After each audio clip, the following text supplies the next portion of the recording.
বিসমিল্লাহির রহমানির রাহিম। আসসালামু আলাইকুম আমার প্রিয় ভাই ও বোনেরা, কেমন আছো? আশা করি খুব ভালো আছো। আল্লাহর অশেষ মেহেরবানিতে আমিও খুব ভালো আছি।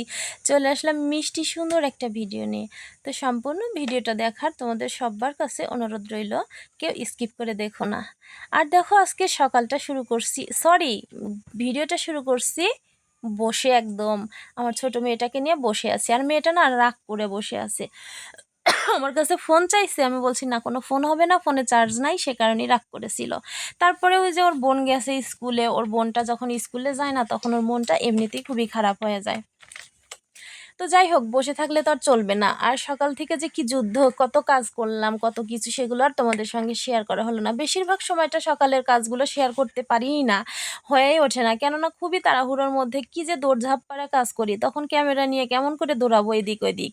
আর এই দুপুরের কাজগুলো যেহেতু একা থাকি ছোট মেয়েকে নিয়ে, তখন কিন্তু ভিডিও করাটা খুবই সহজ হয়। সে কারণেই দেখা যায় যে এইটুকু মানে পরের কাজগুলো তোমাদের সঙ্গে শেয়ার করা যায়। আর এখন রান্না করতেছি আলু ডাঁটা আর হচ্ছে পুঁই শাক দিয়ে ইলিশ মাছ। আবার ভাবতে পারো কি খিচুড়ি রান্না, কিন্তু জানো এরকম বেশি সবজি দিয়েও ইলিশ মাছ রান্না করলে না অনেক মজা লাগে। আমার তো ভীষণ মজা লাগে খেতে।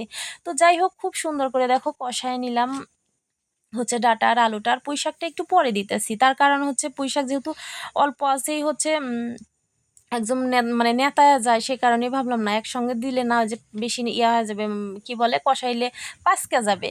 সে কারণেই আর আগের থেকে দিলাম না। আমাদের ভাষা এক এক দেশের এক এক রকম, সে কারণেই পাসকে যাওয়া কথাটা বলে ফেললাম। তো যাই হোক, ইলিশ মাছটা আগে থেকে জাল দিয়ে মানে কষাই নিছিলাম, সেটা তোমাদের সঙ্গে শেয়ার করা হয় নাই। তো এখন মাছ দিয়ে দিলাম হচ্ছে তরকারির মধ্যে, কিছুক্ষণের মধ্যেই নামায় ফেলবো। আর হচ্ছে দেখো বাইরে কি পরিমাণে বৃষ্টি হইতেছে, ভাবলাম তোমাদের সঙ্গে একটু শেয়ার করি। আজ কয়েকদিন হলো কি যে শুরু হয়েছে, প্রচুর বৃষ্টি, বৃষ্টির আর শেষ নাই। কিন্তু আমার হচ্ছে দুঃখের কপাল, কেন সেটা পরে বলতেছি। এখন দেখো হচ্ছে কি বলে, পুঁই শাক তো সবই রান্না করি নাই, অনেকটা ছিল, সেটা আবার ভাবতেছি যে ভাজি করি, সুন্দর করে ভাজি করি। আর পুঁই শাক ভাজি তো ভীষণ টেস্টি একটা খাবার। আর দেখো কি সুন্দর কালার, একদম টাটকা ছিল শাকগুলা, ডাঁটাটাও টাটকা ছিল, কিন্তু শাকটা আরো বেশি টাটকা ছিল।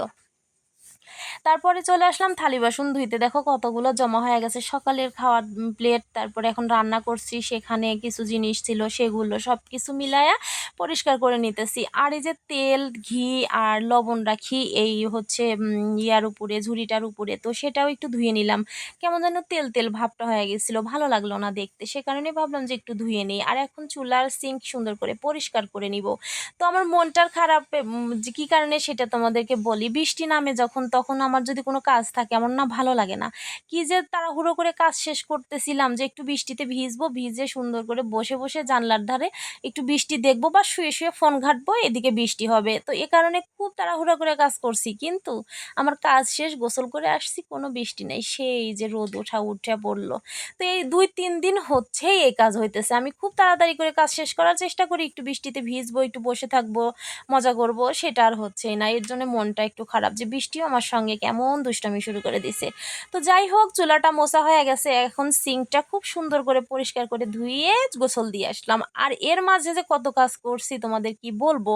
আর এই এত কাজ তো দেখাইলে তোমরা সত্যি পাগল হয়ে যাবে যে কিভাবে পারি। আসলে নিজের প্রশংসা নিজেই করতেছি না, প্রশংসা না, আমি নিজেই ভাবি মাঝে মধ্যে যে এত বড় একটা সংসারের দায়িত্ব আমার কাঁধে, আমি কি করে এত কাজ করতে পারি, আল্লাহ ভালো জানে। তো যাই হোক, আলহামদুলিল্লাহ তবুও ভালো আছি, আল্লাহ যেন আমাকে সুস্থ রাখে, এরকমভাবেই সুন্দরভাবে সংসার করতে পারি। তো চলো, ভিডিওটা আজকে এখানেই